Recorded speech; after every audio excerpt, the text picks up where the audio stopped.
Yeah, you are selfish, you jerk. You a-hole. How dare you? How dare you ever work another job? Yeah. Okay. I'm glad that was recorded. Yeah. Needs to go up the front. All right, let's do it. You're listening to the Janchi Show, hosted by 3 Korean American adoptees diving headfirst into what it means to be adopted, Korean American, and more. And now, here's your hosts, Nathan, Patrick, and KJ. Welcome back to the Janchi Show. I am one of your hosts, Patrick Armstrong, here with my fellow co-hosts, Nathan and KJ. How you fellas doing today? Great. Doing okay. Feeling like a day out at the ballpark, you know what I'm saying? I mean, I feel like I'm doing great when I'm at the ballpark. Doing okay. I don't know. Is your team losing right now? I nothing baseball. Okay. It was really frustrating living in Springfield because they were like, yeah, the St. Louis Cardinals or the Kansas City Royals. And I was like, how about them Cowboys? Kind of. How about them Cowboys? You know? Kind of. Kind of. Just a little bit. The older I get, the less I care about the Cowboys and the more I care about Liverpool. So I like it. Hey. it's just where I'm at. I get it. We're all wherever we are. I guess you could say I was adopted into Cowboy fandom. Sure. Ba-da-da-da-da. Okay. I'm more of a soccer fan than a football fan anyway, so. Soccer! Yeah. All right. Well, we are the Janchi Show, a podcast about 3 Korean American adoptees exploring and celebrating their heritages and shared identities as Korean American adoptees. And today we are going to be talking about something that's been on my mind recently.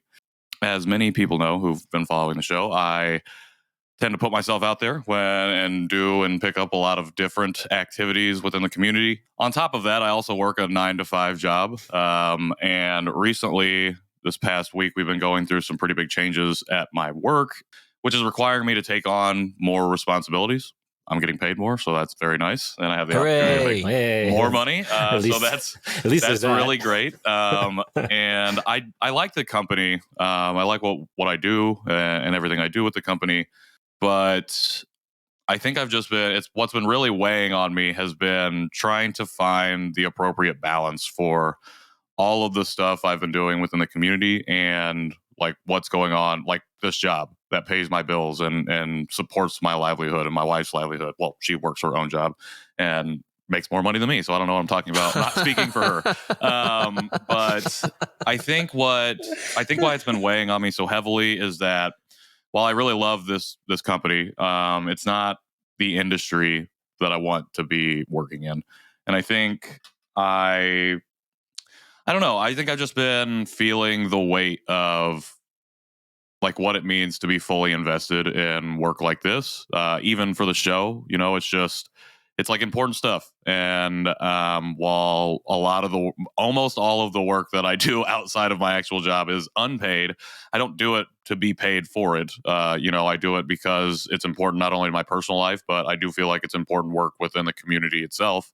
And I just, as much as I want to move towards like finding a way into an industry that I can do this every day, you know, I also understand the reality that I maybe don't have the required prerequisites to start to move in that way. So yeah, I guess that's just what's been bothering me lately is just like trying to find a way to balance where it feels like I am doing enough and the work that I'm doing is still like I'm still able to fully invest myself in that work while also being able to step away in a way, I guess, and work on other stuff outside of this because I have to support myself and my family as we grow. So I don't know. I feel like we talked about this at the top of the year a little bit, but I just wanted to revisit today because it's just really fresh in my mind. Like literally after this, like that's what I'm going to do is go work on my other stuff and do that. So I don't know. That's why I just wanted to kind of talk about it at the top of the show, maybe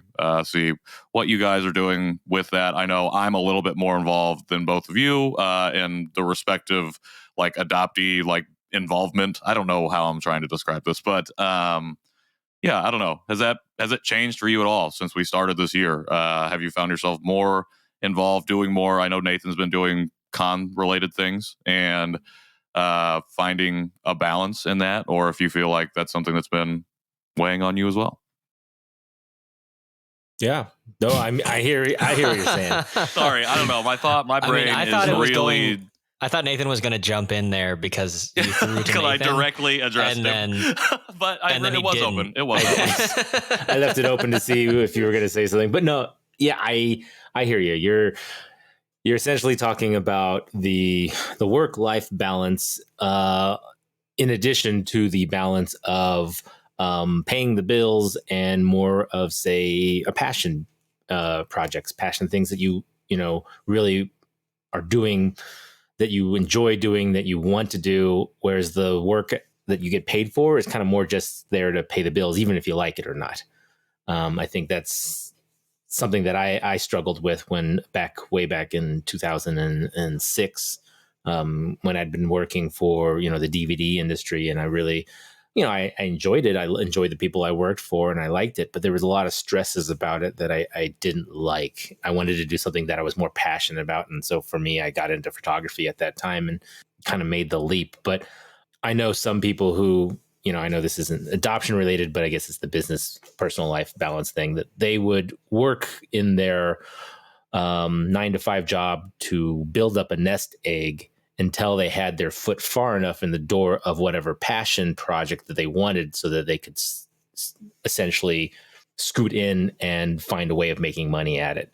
Right. And it was just a kind of that balance, like you're saying, is trying to find that balance of doing both, one that you're not getting paid for, but that has more meaning to you, whereas the other one is the one that pays the bills, even though you may be eventually looking to move out of it. So, I mean, I guess it feels like I've positioned myself in, but just personally, I guess it's probably just from my own perspective, in that, like I say, maybe yes to a lot of things, but also, I want to throw 100% of myself into whatever it is, especially like community works wise.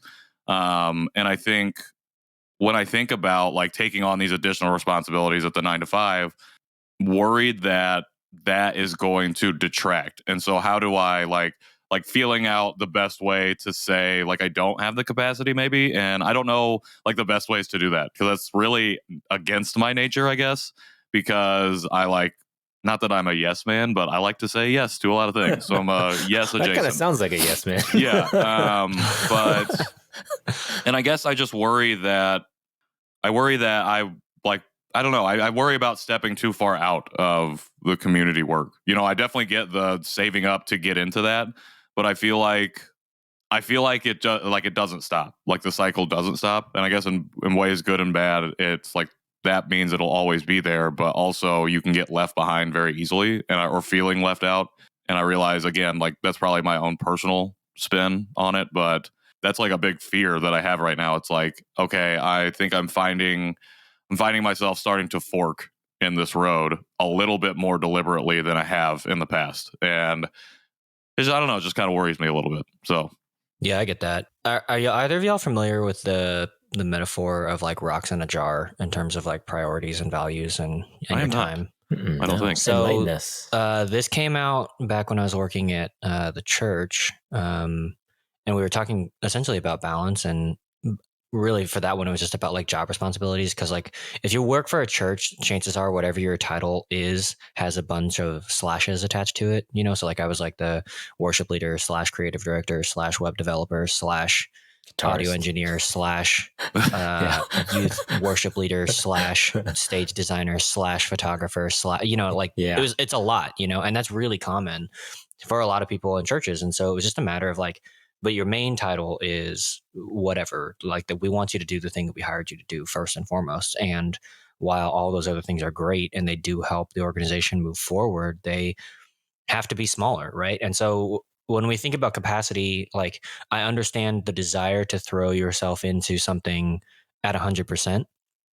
And that's also literally impossible. Like you can't have 200% of yourself, So capacity is a zero-sum game, which was a term that I never really understood, I think, until this idea of rocks in a jar. So when you think about your values and the things that you want to do, you can imagine them as rocks or pebbles, and so you can only fit whatever amount of volume to 100% rocks in the jar, and so start with the big rocks and identify, like my biggest rock is my family, and my second biggest rock is community work, and then my third biggest rock is the Janchi Show, and my fourth biggest, and moving on down the line that way.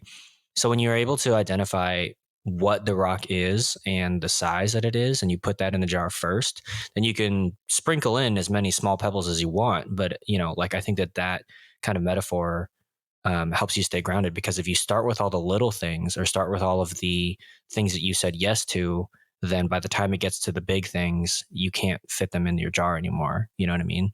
So you can be filled up X amount, with these little rocks. And then if you can't fit in your main values, then you'll realize that you're out of balance.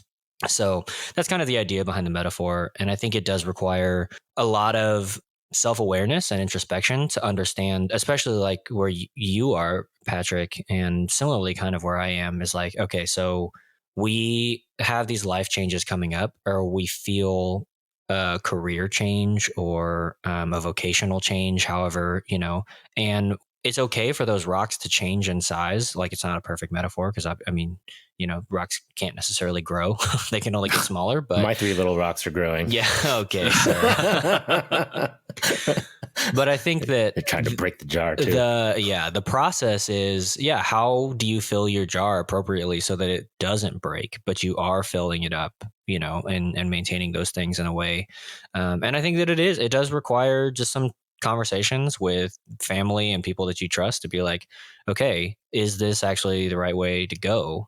And if this is the way that I want to go, then how do I make this viable given all the other things that we have to consider? You know what I mean? To your other point though, about separating yourself, I think actually the process of learning to do community work with a generational mindset is really important. And maybe that's the most important lesson that you can learn, because we all die at some point. And even though we like to think we'd make it to, 70, 80, 90, 100 years old, however long. No thanks. We never know when we're going to die. Like at any moment we can be hit by a bus is like a really morbid way of saying those things. Sure. Whatever it is.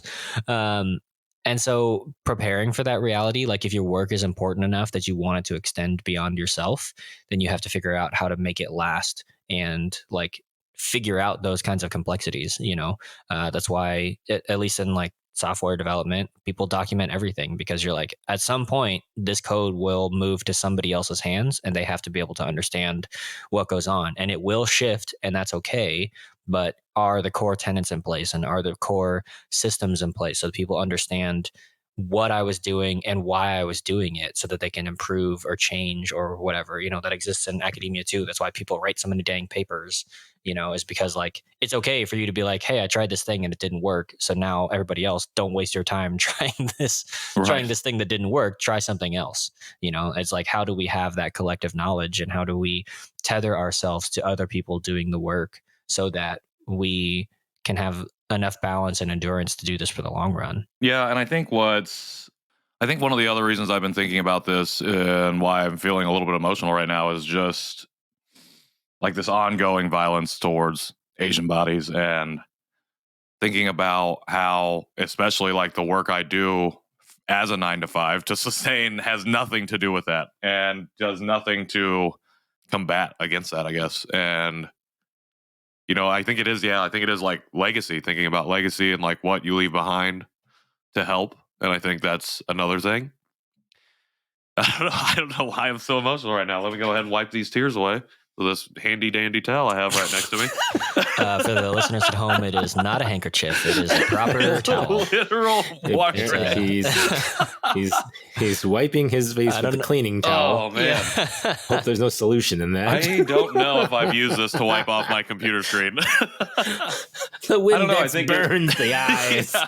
Well, now I can't see. I don't know. Yeah, I think that's just the other like side of this coin that is currently flipping, and I don't know where it's going to land, and just trying to navigate that. Do you also feel the pressure because of things in for example, the ACA and other types of things that are kind of passing like immediately or in the works of passing, like there's time constraints on those things? Is that yeah, I definitely think something that those things come into play because like certain things that I've done over the last even 6 months I feel like have given me the opportunity to pursue other things. But again, like I think my biggest fear, and I wrote about this recently, like this imposter syndrome you deal with, is like I was so privileged that I never took advantage of like the opportunities and the privilege that was provided to me, like graduating from college or whatever. And I realized that's not a like an actual barometer or measure of success or anything like that, of being worthy of worth. But I do feel like, you know, these things that I want to pursue in these other fields that I feel like will directly affect that require certain things of me that I don't have. And I don't necessarily mean that I couldn't go back and chase those things. People do all the time. That's the other thing. I keep saying that's the other thing, and I add like 10 more things. So these are the compounding things with this is just feeling a fear, I guess, lately. And I just want to talk about it. So yeah. So one thing that I've also felt, kind of what your point was right there, was wishing I had started certain things earlier. I've always kind of combated that, is knowing that I waste my career doing this instead of doing something that I eventually, like photography, that I eventually got into. Although now I've done photography for 13 years, but you know, I wasted maybe 6 years prior to that or something doing something else. But in the end, as we know, I mean, both of you, you know, not to be ageist, are still a lot younger than I am. I'll allow and it. still have a lot of stuff that you've done, far more than I have at that age. I mean, I think the work that both of you have done in you know, adoption and the Janchi Show and things like that, versus, you know, me doing it now. Granted, there's no age limit on doing these things, but you guys still have a lot of time to get into things. So hopefully, Patrick, you don't feel that you're missing out, because I'm sure there's going to be a lot still coming down the line. So, well, I think I also feel a little selfish, I guess, especially when I get like emotional about it, because it feels like because I know that I am not important enough or needed enough. Like if I'm not doing the work, like it won't go anywhere. You know, it's going to continue. People are going to pick up that torch, take up the mantle, and do amazing things. And I guess maybe that's part of the fear, is like that's the FOMO side of it, is missing out. But I think for me, it's just like I was having this conversation with Emily the other day that, you know, I never, oh God, I'm going to cry. I've never had like a thing that she's had with teaching. I've never had that like you have with photography. Oh my God, what's wrong with me? I hate my life. Welcome to My Therapy emotions with the Janchi Show. Patrick, I'm sure you have done enough. I'm in a podcast of emotions. I'm in a podcast of emotions. But I say that because I've like this work has been that. Like I found it. Mm-hmm. And to be like pulled between the realities, between universes like that, has been really difficult, I think, the last couple weeks. And yeah, I don't know. That's sad. I'm going to go off KJ's metaphor of rocks. I feel like you have rocks that you can throw into a pond and make waves and ripples and stuff. And I think maybe you only have enough small rocks right now to make some waves and start some change. Then eventually, when you have more time, you'll throw bigger rocks. Well, that's why I say like it feels selfish, because it's like, I don't know. It just feels like I'm worried about the wrong things, maybe. I don't know. That's why I want to talk about it. What are the wrong things that you're worried about? I don't know. I feel like the wrong things are like, I feel like I want to be involved, but like it's almost like it's for me and not for the community. And that's why it feels wrong, you know, but it is for the community. It's not just for me, but that's what it feels like, I guess. It's probably both. I mean, I think it is both. Yeah, it's definitely both. As much as I love doing photography and taking these, you know, images of weddings or commercial work or something like that, I also do it because I like being artistic and I feel proud of myself after I take a photo that I appreciate. So in a way, that part of it's selfish, but the general meaning behind it and why I was hired and everything, that's for them. So I guess it has to be a little bit of both. I get that. Yeah, I mean, I think what you're feeling, and maybe part of why you are getting so emotional, is, I mean, at least what I'm hearing from you is like you're recognizing a part of yourself that is like, I don't know, it's new territory, and it's also deeply embedded in who you are. And I think learning that about yourself is a lot to process, because it does kind of naturally call into question at whatever age you find this. You're like, well, what was all that other time about? Right. And I think that there's like a level of grief that comes with that, even just in discovering this new thing that you're really excited about, right? When it does kind of feel like a fork in your identity, you're like, but what about all this other thing, you know? Yeah. I think about how maybe what you're going through is similar to what a lot of Americans, and especially like millennials and younger, are going through, where it's like, do we really need to jump through all the hoops that we thought that we needed to in order to have a happy, successful life? Is it so ridiculous to think that we could do something that we love and get paid for it and also live in that? You know what I mean? And so it calls into question these huge systems and processes that we've been living with. Like, yeah, I go to school and get into a good college, and then get a college degree and get a job in my field, and then I, get married and buy a house and all those things. Like Sarah and I, we've done all those things exactly like it's laid out to us, and we are struggling to buy a house, like because of just like the time that we're in, and it's unfortunate and hard. And we're like, well, how? Like, we have so much privilege, and we had so many things laid out for us, and the road was paved smooth, like brand new highway, and still like finding things to come up against, And I just wonder, for me, like having gone through a career change and still kind of finding myself in the midst of it, it's like, how flexible can we be? And I think as we get older, it's harder to remain flexible. And that's part of, what we feel, and like forking, it's not just bending, it's truly like a splitting of some kind.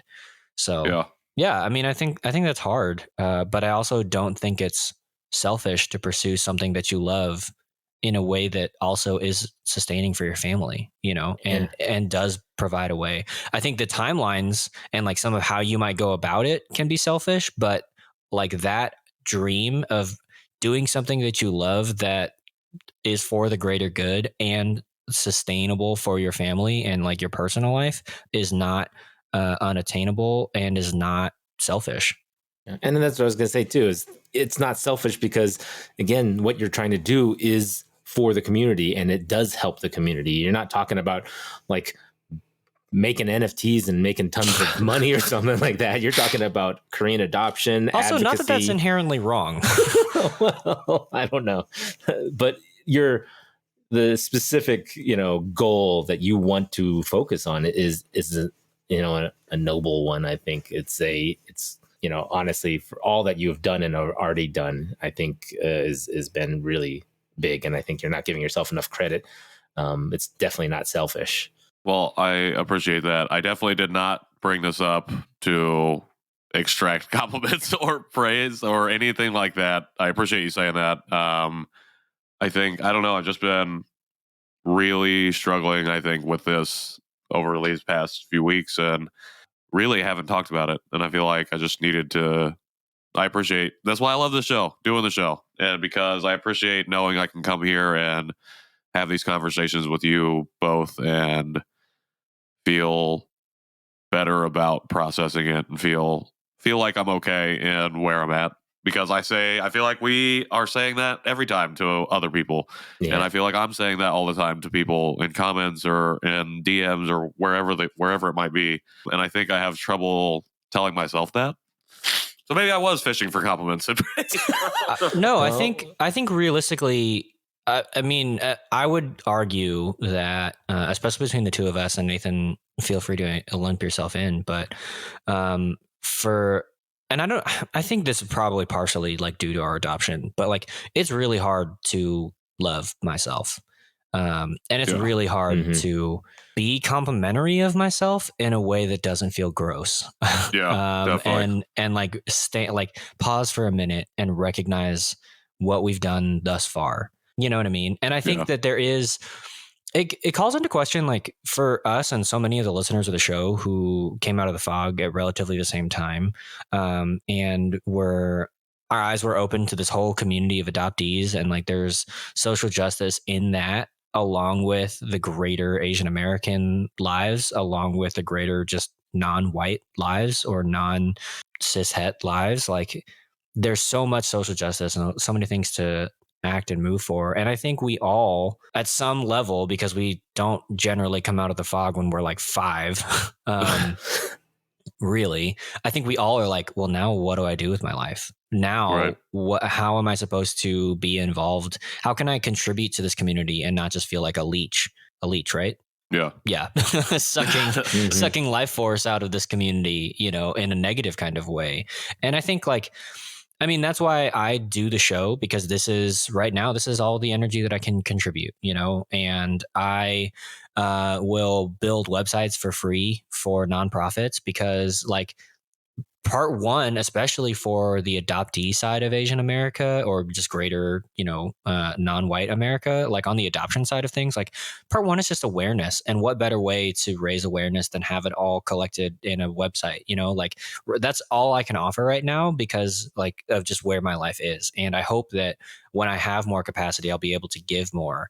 But I have to be okay with what I'm offering, knowing, given all the other rocks in my jar, this is it just has to be a smaller thing right now. And at some point it'll grow bigger, and I can't wait for that to happen. But other things have to take precedence and have to take priority until those things get bigger, And so if I'm only marginally connected to the greater community, then I'm going to be okay with that, until I can really feel like I can get in there and push, and be one of the leaders of the push. But until then, even if it's just chipping in $5 here and there, chipping in $10 to an organization or a cause or whatever. If that's all I can spare right now, then great, because I don't have a ton of money. Maybe if I was doing the NFT thing, I would have thousands of dollars that I could give away. You know what I mean? Or negative 1,000. Yeah, or negative 1,000. Yeah, I don't exactly. understand how those work. I mean, I was always Sarah and I like to dream about what happens, what will we do with the money if we won the Mega Millions, Right. and those kinds of things. And a lot of it comes down to I would just continue to live my life and pay off my debts and get the things that I just accelerate those things, but then have a lot of money to give away, which I think would be really wonderful. Mm-hmm. But until that time, I have to be okay with giving away $5 or $10, Yeah. and that's, less than I used to be able to give, but that's just where life is. And I have to be okay with where we are right now, Yeah. And life changes. So, priorities change, things that may be coming on your plate will change. So as long as you're flexible about, switching your priorities and figuring out what is the most important thing that you want to focus on at the moment, and trying to have that ability to say, no, I don't think I have capacity for these other little things here. That is the struggle, the challenge, and, in a way, a talent that we all have to practice at, I think, forever.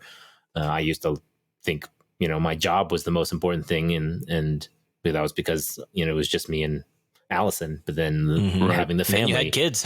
Yeah. And you were like, oh, shoot. Each one of those 3 little rocks have changed in priority and size. Your family rock got massive. Family rocks got louder. And so it's something that changed for me. And so as much as, granted, I did take on the Janchi Show during this whole, period of not only COVID, but of raising a family, but it is important to me. And so it remains one of those rocks that I want to keep in my jar. So, but yes, you have to make room for the other ones. So make a chart, make a list of things that are, your biggest priorities, and then put the other ones to the alternate, to do later. Yeah. category. Well, I guess it's just it's really, and not to just continue to go on this, but it's an extension of what we talked about last week about trauma. And I think it's really, honestly, in the middle of this conversation, just realizing it's a lot of it's due to that acceptance piece of it, and not necessarily, it is abandonment, but it feels like I'm doing the abandoning now, I'm leaving out. And then also I throw myself at the little things 100%, well, 1% probably, based on the rock metaphor. And I do that because it's I want to make sure I'm being accepted. I'm doing things that are acceptable to the people that I'm trying to help and acceptable to the people I'm doing the work with. And I just want them to know that I'm here for a good reason. But really, I want them to know that I'm here for that good reason, because I want to feel good that. I want to feel the acceptance. I don't know. So, but yeah, it is all, I guess, rooted. A lot of it is rooted in that, I suppose. Mhm. And yeah, but I appreciate just being able to share this on here. And I don't know, this could have been an off-air conversation, but I'm sure there's people who relate to it right now, especially in their lives. yeah, So I don't know. it's- Yeah, Well, and I think it's so easy to compare, again, thinking about our listeners and thinking about all the Mhm. stuff that, especially people who not only listen to our show, but who follow you, Patrick, online and see people, doing all the things, whether it's you or Stephanie Dranka or Glenn or, whatever, using their skills and their platforms, Katie, to create content, to raise awareness, to fight for change, to do all of these things, do this, that, and the other. You're like, oh, well, is that a thing? You know what I mean? Like our identities are personal, but they're not private. Like if right. there's this thing that I hear in this podcast that I listen to, like if you are the only one in the whole world who carries an identity, no one cares. But the reality of identity is it's shared across like people. Like I don't know that any of us is necessarily a unicorn. And even though it feels like it, I think the world is too big for us to really be a unicorn, like that any of our intersectional identities, I think maybe the unique intersection gets you closer to unicorn status, but like intersectional identities are still like multiple identities that we hold and that we share. Right. Right.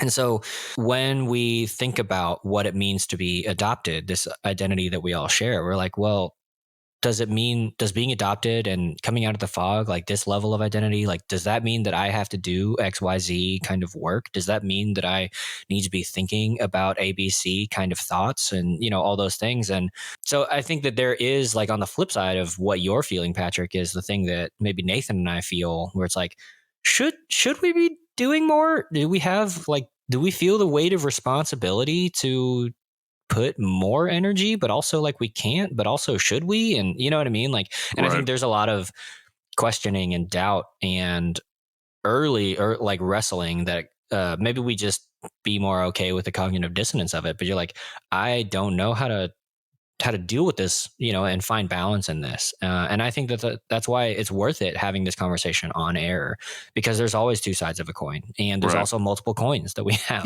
and so just being able to think about those things it's crucial. And this whole conversation just reminds me of a Tolkien quote that is my absolute favorite. All we have to do is decide what to do with the time that we're given.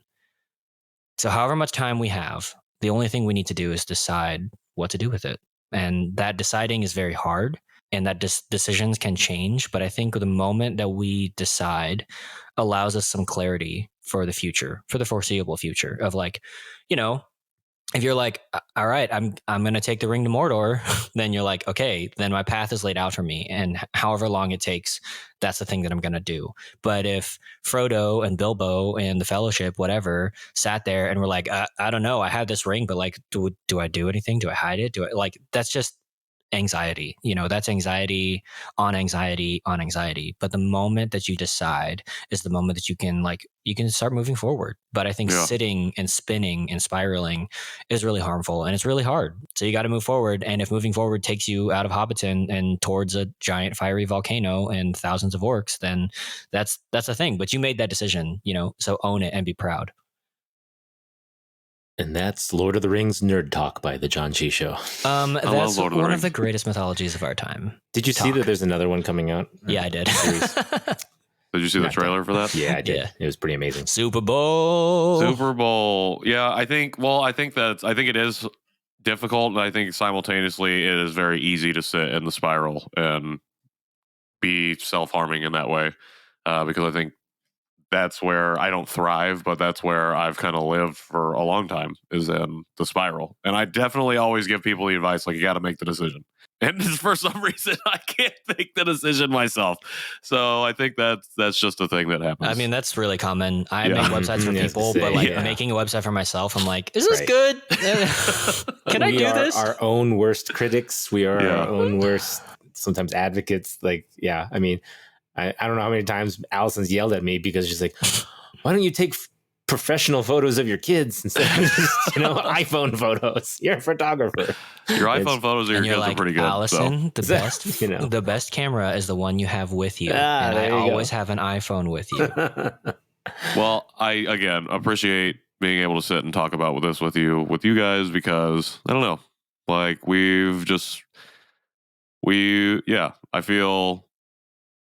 don't know.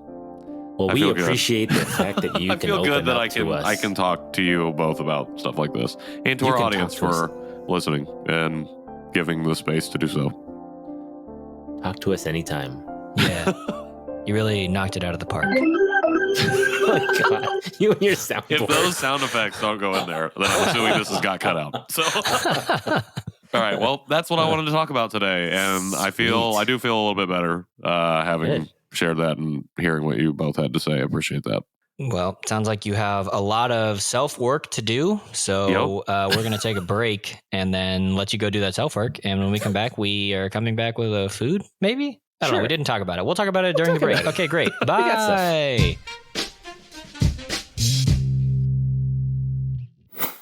Welcome back to the Janchi Show. We are here with a food item, as we promised. Hooray. Or as KJ promised.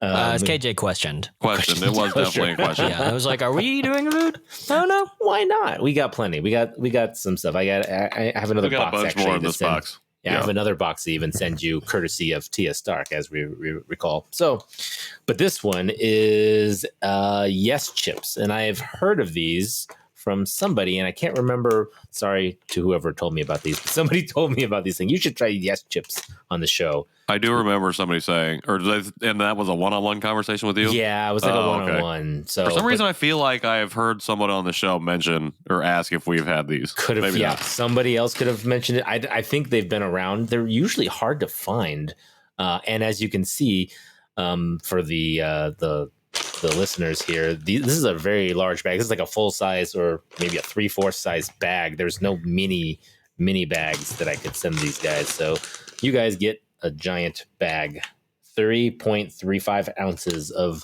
Yes Chips. Whoop whoop.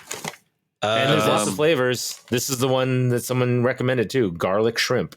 So yeah, this packaging is amazing. I love the packaging. It's a shrimp holding a garlic bulb. Well, a bandit shrimp. Oh, it's a bandit shrimp. Yeah, with hearts in its eyes because it loves swinging the garlic away so much. back to his ship. Yeah. The Korean on the top right just says "Yes sir, chips sir," which also the Konglish of like in the snack aisle at Zion Market, it just says "snick" in Wow. in the Hangul, and it's just like so funny to me. Like "snick" is probably my favorite Korean Konglish word. I like it. Like "snick." Oh, and I should probably pronounce this correctly too. It's not Yes Chips. It's Yes Chips. There's Actually, 2 exclamation points. Yes sir, chips sir. Well, see, that's what I find hilarious is the punctuation on this bag. So on the back of it, in the bottom left, it's got 2 check marks, and the first one says garlic meat shrimp, period. Say yes, exclamation, to yes, exclamation, chips, period. Garlic shrimp chips, period. Like, I like that. I find the uses of the periods and the exclamations in that grouping of words to be quite hilarious. Yeah.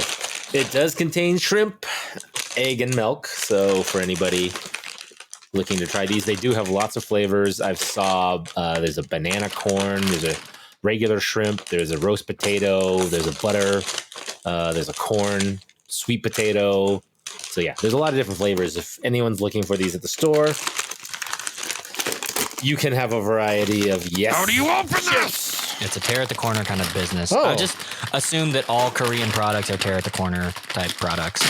So for the first glance, I should have looked at the bottom of the package. They are chips. They're not like shrimp chips, which are, round little tubes. These are like flat potato chips. So, but they're like really small. Well, okay. Texture immediately strikes me like Funyuns, but less less crispy. It's very It's definitely immediate dissolving in your mouth. Yeah. It's like pork rinds. High protein shrimp added too on the back of this box. High protein? Did you say high protein? That's what it says on the bottom. Less than the 1 bottom gram left. per serving? And then No. it says high protein shrimp added to. And then Sure. it says, less than 1 gram. You got to eat a lot of this to get 1 gram of protein. Yeah, but it's also got 9 grams of fats and 18 carbs. So not great macros for all you macro counters out there. Yeah. Sarah does not want these. Sarah's like, these are not going to fit ever. Maybe she's in a surplus and she's trying to make those gains, but Well, I'm surprised about the airy texture. I did not expect that. I like them. I think these Yeah. taste good. I can eat all these. I'm not going to, but It's always a surprise when we open a new snack like this. You never know what you're going to get. I feel like the garlic flavor is really subtle. yes, I like that I just it's not ate 3, overpowering. really quickly, and I was like, oh, there's some garlic. I say But- both the shrimp and the garlic are pretty subtle. Yeah. It's a mild chip for sure. It's a well-balanced snack that already has a 5-star rating on it from Osung, Yep. 5-star from Korea. So I think Osung Is is the- literally 5-star because Oh, O is 5, and so Sung is probably Korean for. I figured that was the manufacturer. Yeah, I was thinking that too, but That makes sense, though. distributed from the Grand Supercenter. Well, Wait, yeah, not bad. I mean, yeah, whatever. I'm there. Yeah, so I just think it is quite it is quite an assumption. I don't know how to say that differently. To just name your brand 5-star, but Sure. I'm kind of here for it. You know, Hey, Osung. I get it. They did. All They right. went with it. What do you All think, Nathan? Well, I'm liking them. It's a subtle taste. It's not like an overpowering like I thought it might have been. Just because garlic is overpowering and shrimp is overpowering, you add the two together in a chip, I would expect it to be a little more overpowering, but it's not. It's very pleasant. I like it. So I'm going to give it 4 out of 5 stars. 4 Sorry, out of 5. What would bring it up 1 more star for you? I don't know. Maybe I have to try the other ones. This specific flavor, I'm giving 4 out of 5. I like it. So I think the texture is almost too light because I'm used to chips being like heartier. And Yeah. this is very airy, like you know, like you said, like the Funyun puffy chip kind of thing. So I don't know if I necessarily like that texture. I think I want my chips to be more chippy, Okay. more potato chippy. Even though I know not all chips are potatoes. Not all chips are potatoes. This is actually technically the first ingredient is shrimp cracker. So they don't even say, you know, there's no potato in it. It's all just cracker. I like it. 4 out of 5 from Nathan. What about you, Yep. KJ? Oh, now that I just ate one, and then the shrimp really came in strong, like very delayed in the aftertaste. I'm gonna give this 4.5 stars.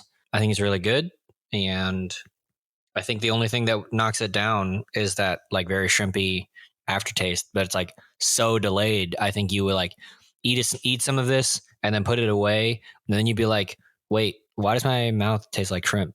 Like it would have been, you know, that far later that you'd be like, oh, right. So I don't like the sneak attack that is very delayed shrimp aftertaste, but other than that, I think it's delicious, and I'm probably going to eat a bunch of it because it's lunchtime for me. So yeah, 4.5 out of 5. I'm also going to go 4.5 out of 5 for the same reason. I don't think I've had the shrimp overpowering at the end, but it's definitely delayed and comes in later, and I wish it was more blended in the front. But I really like these two. I am in agreement with Nathan that normally I would like a heartier chip, but I actually think it benefits this specific product to be a little bit lighter. I don't know why, but that's what I'm sticking with. That's what I said, and that's where I'm going. But yeah, yes, chips. I'm gonna give it Yes. 4.5. Chips. Yes. Yes, chips. Mhm. Chips. Yes. All right. It's time to go. Chips. It's time to go. Folks, yes. you can reach us at the Janchi Show Chips. on all of our social platforms. You can send us an email to janchishow@justlikmedia.com. You can go to janchishow.com/support if you want to help support the show, which is super important. You can give us a call. Patrick has the number. 972-677-8867. Nice. Just a side personal note, as someone who grew up in Texas and then spent a lot of time in the Midwest, anytime I hear a 972 area code, it just really makes me feel like home. So, Nostalgic. Yeah, I'm just like, oh yeah, now I'm back where I belong. So thanks for helping me feel like I'm back where I belong, even though I'm the one who set up the number. What else? You can find me at KJ Roki wherever I want to be found on the internet. You find me at NNoWalk on Instagram. And you can find me at Patrick in the World, also on Instagram. Yeah, so thanks everyone for listening. It's been real. It's been fun. It's been real fun. Till next week, Janchi Heyo. Heyo. Heyo, yes. Chip.